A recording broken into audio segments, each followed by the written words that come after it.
যান্ত্রিক ত্রুটিতে পড়া যুদ্ধবিমানটিকে ঘনবসতিপূর্ণ এলাকা থেকে দূরে একটি জনবিরল স্থানে নিয়ে যাওয়ার জন্য শেষ মুহূর্ত পর্যন্ত আপ্রাণ চেষ্টা চালিয়েছিলেন pilot flight lieutenant Mohammad Tauqir ইসলাম।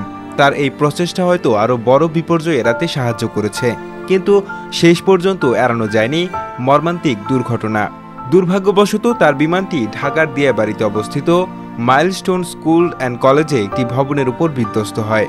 আন্তঃবাহিনী জনসংযোগ পরিদপ্তর আইএসপিআর এক বিজ্ঞপ্তিতে এই বীরত্ব ও বিষাদের কথা জানানো হয়েছে।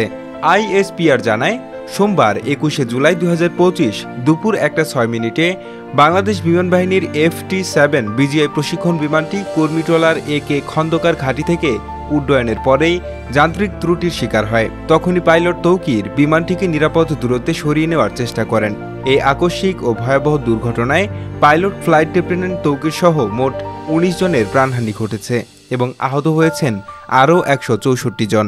ঘটনার পরপরই দুর্ঘটনার আসল কারণ খুঁজে বের করতে বাংলাদেশ বিমান বাহিনীর পক্ষ থেকে একটি উচ্চ পর্যায়ের তদন্ত কমিটি গঠন করা হয়েছে। আইএসপিআর জানিয়েছে, তদন্ত শেষেই দুর্ঘটনার বিষয়ে বিস্তারিত তথ্য প্রকাশ করা হবে। Mohammad Suman, GB television.